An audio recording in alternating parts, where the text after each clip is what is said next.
হরে কৃষ্ণ। সকলকে জানাই প্রণাম।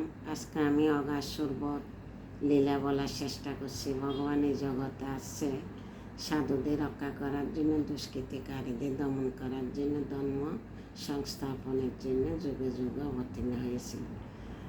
তো এই তৃণবত্ত অসুর, অগাসুর, বকাসুর এগুলোর সাথে কীভাবে লীলা করছে আমি আগে দুইটা লীলা বলছি, এখন আজকে বলবো অগাসুর বধ। অগাসুরের সাথে কিভাবে লীলা করছে তো আপনারা শেষ পর্যন্ত শ্রবণ করবেন এবং আমাকে কৃপা আশীর্বাদ করবেন। হরে কৃষ্ণ। সবাইকে প্রণাম। একদিন শ্রীকৃষ্ণ বনে প্রাতকালে সকালবেলা ভোজন সম্পাদন করার ইচ্ছায় খুব সকালে ঘুম থেকে ওঠেন, বনভোজনে যাবেন। মধুস্বরে তার সিঙ্গার বাজিয়ে গোপসখাদের ঘুম ভাঙালেন এবং গোবচ্ছদের সামনে নিয়ে বনের দিকে যাত্রা করলেন। প্রত্যেক দিন যে গরু চরণ করতে যায়, তো আজকে পিকনিক করবে, তার উদ্দেশ্যে স্পেশাল হচ্ছে। এভাবে কৃষ্ণ তার হাজার হাজার বন্ধুদের একত্রিত করে বনভোজনে চললেন। তাদের সকলে হাতে ছিল লাঠি, বাঁশি, শিঙ্গা এবং খাওয়ারের থলি। সবার ঘর থেকে খাওয়ারের টিফিন বক্স নিয়ে গেছে। তাদের প্রত্যেকে হাজার হাজার গোবৎস তত্ত্বাবধান করছিল। এই বনভোজনের সম্ভাবনায় তারা সকলে আনন্দের উত্তোল্ল হয়ে উঠেছিল। স্বাভাবিক, সবাই একসাথে বনভোজন করবে, এটা তো বড়রা আনন্দ অনুভব করে এবং ছোটরা তো আরও বেশি। তাদের প্রত্যেকে তাদের নিজেদের বাচ্চাদের যত্ন সহকারে রক্ষণাবেক্ষণ করেছিলেন। তাদের অঙ্গ নানা রকম স্বর্ণ অলঙ্কার ভূষিত ছিল এবং খেলার ছলে তারা ফুল, পাতা, মঞ্জুরি, ময়ূরের পালক এবং গরু মাটি বনের বিভিন্ন জায়গা থেকে সংগ্রহ করে বিভিন্নভাবে নিজেদের সাজসজ্জিত করছিলেন। বনের পথে চলতে চলতে একটি বালক অপর এক বালকের খাওয়ারের ফুটলি চুরি করে অপর একটি বালককে দিল। যার খাওয়ারের ফুটলি চুরি হয়েছে, সে যখন তা জানতে পেরে সেটা নেওয়ার চেষ্টা করলো, তখন সেই বালকটি ফুটলির অন্য একটি বালককে ছুটে দিল। এভাবে তারা খেলা করে শিশুসুলভ আনন্দ উপভোগ করতে লাগলো। কৃষ্ণ যখন কোনো বিশেষ দৃশ্য দেখাবার জন্য অনেকটা এগিয়ে যেতেন, তখন তার অনুবর্তী বালকেরা কে তাকে প্রথম ছুঁতে পারে এই উদ্দেশ্যে তার দিকে ছুটে যেত। এভাবে তাদের মধ্যে প্রতিযোগিতা হতো। কেউ বলতো আমি কৃষ্ণকে প্রথম ছুব, অন্য কেউ বলতো না তুমি পারবে না, আমি প্রথম কৃষ্ণকে ছুব। কেউ তাদের বাঁশি বাজাতো, আবার কেউ মেঘের সিংহের তৈরি সিঙ্গা বাজাতো। তাদের মধ্যে কেউ আবার আনন্দের অধীর হয়ে বনের ময়ূরদের অনুসরণ করত। শ্রীকৃষ্ণ যখন তার সখাদের সঙ্গে বাল্যলীলা বিলাস করেছিলেন, তখন অগাসুর নামের একটি অসুর কৃষ্ণকে বন্ধুদের সঙ্গে খেলতে দেখে অধৈর্য হয়ে তাদের সকলকে হত্যা করতে মনস্থ করল। অগাসুর এত ভয়ঙ্কর ছিল যে স্বর্গের দেবতারা পর্যন্ত তাকে ভয় পেত। স্বর্গের দেবতারা যদি অমৃত পান করে তাদের আয়ু বল বৃদ্ধি করেছে, কিন্তু তারা ওই অগাসুরের ভয়ে ভীত ছিল এবং তারা ভাবত কবে অসুরটা মৃত্যু হবে।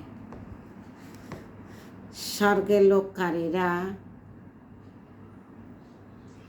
অমরত্ব লাভ করার জন্য অমৃত পান করে, কিন্তু তাদের অমরত্ব সম্বন্ধে তাদের পূর্ণ আস্থা নেই।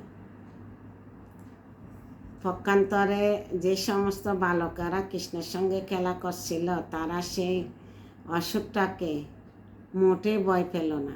তারা ছিল সম্পূর্ণভাবে নির্ভীক। মৃত্যুর হাত থেকে রক্ষা পাওয়ার সব রকম জড় আয়োজনগুলো অনিশ্চিত। কিন্তু কেউ যদি কৃষ্ণের শরণাগত হয়, কেউ যদি কৃষ্ণের শরণাগত হয় তাহলে অমরত্ব সম্পর্কে তার কোনো সংশয় থাকে না। অগাসুর কৃষ্ণ এবং তার বন্ধুদের সামনে এসে উপস্থিত হলো। সে ছিল পুতনা এবং বকাসুরের ছোট ভাই। সে ভাবল, কৃষ্ণ আমার ভাই এবং বোনকে হত্যা করেছে, এখন আমি তার সখা ও গোবৎস সহ তাকে হত্যা করব। অগাসুর কংসের দ্বারা পরিচিত হয়েছিল, তাই খুব দৃঢ় সংকল্প নিয়ে সে এসেছিল। অগাসুর ভাবছিল, যখন সে তার ভাইয়ের উদ্দেশ্যে শস্য জল অর্পণ করবে, এই সমস্ত গোপ বালক সহ কৃষ্ণকে হত্যা করবে, তখন আপনা থেকে সমস্ত ব্রজবাসীরা মারা যাবে। কত চিন্তাধারা ছিল। সাধারণত গৃহস্থদের কাছে শিশুরাই হচ্ছে জীবন। যখন শিশুদের মৃত্যু হয় তখন তাদের প্রতি গভীর স্নেহবশত তাদের পিতামাতারা প্রাণত্যাগ করবে। এভাবে সমস্ত ব্রজবাসীদের হত্যা করার সংকল্প করে মহিমা নামক যোগসিদ্ধির প্রভাবে অগাসুর একটি বিরাট আকার ধারণ করল। সেই বিশাল আকৃতি অজাগর সাপের রূপ ধারণ করে। যখন সে তার মুখ হা করল তখন তার অধর এবং ওঠ আকাশ ও মাটিকে স্পর্শ করে রইল, আর তার মুখরাবিবর দেখে মনে হলো যেন একটা অন্তহীন পাহাড়ের গুহা। তার জিহ্বাকে মনে হলো যেন এক বিস্তর পথ। তার নিঃশ্বাস ছিল প্রচণ্ড জ্বরের মতো, আর তার চোখ দুটো ছিল জ্বলন্ত অগ্নিপিণ্ড মতো। প্রথমে বালকেরা মনে করল যে সেটা একটা মুক্তি, কিন্তু একটু পরীক্ষা করে দেখার পর তাদের মনে হলো যে সেটা মুখ হা করে বিস্তার উপরে পরে থাকা একটি বিশাল সাপের মতো। বালকেরা নিজেদের মধ্যে বলা বলি করতে লাগলো, মনে হচ্ছে এটা যেন বিরাট একটা সাপ আমাদের গিলে খাওয়ার জন্য এভাবে এখানে শুয়ে আছে। দেখো আমাদের খাওয়ার জন্য ও কেমন মুখটা হা করে রয়েছে। তাদের মধ্যে একজন বলল, হ্যাঁ তুমি যা বলছো তা ঠিক। এর ওটা যেন সূর্যের কিরণ, এর ওটা যেন সূর্যের কিরণ রঞ্জিত মেঘমণ্ডলের মতো, আর এই অধর ভূমিতে প্রতিবিম্ব রন্তিম আভাযুক্ত সূর্য রশ্মির মতো। এই মুখের ডান এবং বাম দিক দেখো। এই মুখটা দেখে মনে হচ্ছে যেন একটা বিরাট পাহাড়ের গুহা, যার উচ্চতা মাপা যায় না। এই তীক্ষ্ণ দাঁতগুলো পাহাড়ের চূড়ার মতো। দীর্ঘ পথটি হচ্ছে এই জিহ্বা, আর মুখরাবর পর্বতের গুহার মতো অন্ধকারাচ্ছন্ন। দাবানলের মতো উষ্ণ বায়ু হচ্ছে এর নিঃশ্বাস, এবং এর মুখ থেকে যে দুর্গন্ধ বের হচ্ছে সেটা উদরস্থ প্রাণীসমূহের গলিত মাংসের গন্ধ। তারপর তারা নিজেদের মধ্যে আলোচনা করতে লাগলো, আমরা সকলে যদি একসঙ্গে মহাসর্পের মুখে প্রবেশ করি তাহলে কিভাবে আমাদের গিলে খাবে। আরও যদি আমরা সকলে একসঙ্গে গিলে ফেলে তবুও কৃষ্ণকে গিলতে পারবে না। কৃষ্ণ তৎক্ষণি ওকে মেরে ফেলবে, ঠিক যেমন বকাসুরকে মেরেছে। সখাদের বিশ্বাস আছে এই অজাগর সাপ থেকে তারা রক্ষা পাবে এবং কৃষ্ণ আমাদেরকে গিলে গেলে কৃষ্ণকে গিলে খেতে পারবে না। তাদের একটা বিশ্বাস ছিল। এদিকে কৃষ্ণ পরমাত্মা রূপে সকলের হৃদয়ে বিরাজমান। বুঝতে পারল যে বিরাট শিলারূপী শরীরটি একটি অসুর। তখন তিনি পরিকল্পনা করতে লাগলেন কিভাবে তিনি তার অন্তরঙ্গা বন্ধুদেরকে রক্ষা করবে। গো এবং গোবৎস সহ সমস্ত বালকেরা তখন সে বিরাট আকৃতি অজাগরের মুখে প্রবেশ করেছে, কিন্তু কৃষ্ণ তখন প্রবেশ করেনি। অসুরটি কৃষ্ণের প্রবেশ করার প্রতিজ্ঞা করতে লাগলো। এবং সে ভাবতে লাগলো কৃষ্ণ ছাড়া আর সকলে প্রবেশ করেছে, এই কৃষ্ণই আমার ভাই এবং বোনকে হত্যা করেছে। উদ্দেশ্য হচ্ছে কৃষ্ণকে মারা, কিন্তু সখাদেরকেও মারতেছে কেন? কৃষ্ণকে আসার জন্য, মারার জন্য। কৃষ্ণ হচ্ছেন সকলের নিরাপত্তার পরম প্রতিশ্রুতি, কিন্তু তিনি যখন দেখলেন যে তার বন্ধুরা সে মহাসর্পের উদরে প্রবেশ করেছে, তখন ক্ষণকালের জন্য তিনি বিমর্ষ হয়ে পড়লেন। তার শিক্ষীয় মহাশক্তি কি অদ্ভুতভাবে কাজ করে সেটা দেখে তিনি অত্যন্ত বিস্মিত হলেন। তিনি তখন ভাবতে লাগলেন কীভাবে অসুরটিকে হত্যা করা যায়, অথচ সে সমস্ত বালক এবং গোবৎসদের উদ্ধার করা যায়। যদিও কৃষ্ণের উদ্বিগ্ন হওয়ার কোনো কারণ নেই, তবু তিনি এভাবে ভাবতে লাগলেন। অবশেষে তিনি উপস্থিত করলেন যে অসুরের মুখ প্রবেশ করলে এভাবে কৃষ্ণকে প্রবেশ করতে দেখে মেঘের অন্তরালে অবস্থিত দেবতারা ভয়ে হাহাকার করতে লাগলেন।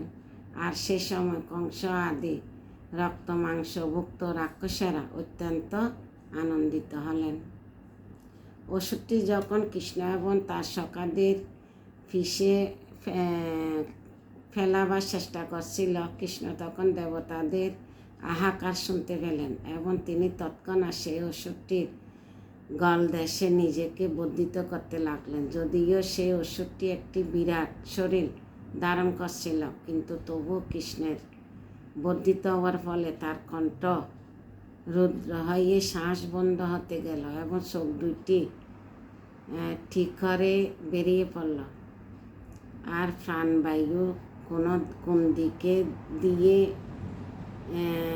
বেরোবার পথ না পেয়ে তিনি ব্রহ্ম ভেদ করে বেরিয়ে গেল।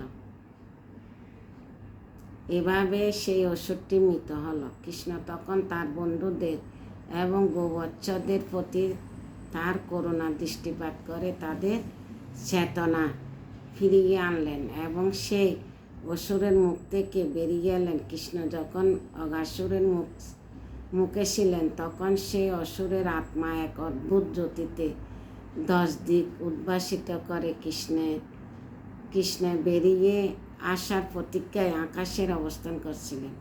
এবং কৃষ্ণ যখন বেরিয়ে এলেন, তখন দেবতাদের সামনে সেই জ্যোতি কৃষ্ণের দেহে লীন হয়ে গেলেন। আনন্দের আত্মাহারা হয়ে স্বর্গের দেবতারা পরমেশ্বর ভগবান শ্রীকৃষ্ণের উপর পুষ্পবৃষ্টি করতে শুরু করলেন এবং এভাবে তারা তার আরাধনা করলেন। অপ্সরা আনন্দের মগ্ন হয়ে নৃত্য করতে লাগলেন এবং গন্ধর্বেরা সুমধুর সুরে ভগবানের বন্দনা করতে লাগলেন। বাদকেরা বাদ্য বাজাতে লাগলেন, ব্রাহ্মণেরা বৈদিক মন্ত্র উচ্চারণ করতে লাগলেন এবং ভগবানের সমস্ত ভক্তরা জয়ধ্বনি দিতে লাগলেন, জয় জয় পরমেশ্বর ভগবান কি জয়। এ করে তারা পুনরায় আবার সবাই বসে পিকনিক সমাপ্ত করলেন। হরে কৃষ্ণ। আজকে এতটুকু, পরবর্তী ভিডিওর জন্য আমন্ত্রণ রইল। সবাই ভুল ত্রুটি নিজে গুণে ক্ষমা করবেন এবং শ্রবণ করে অন্যদেরকে শ্রবণ করার চেষ্টা করবেন, শেয়ার করবেন। হরে কৃষ্ণ। সবাইকে প্রণাম।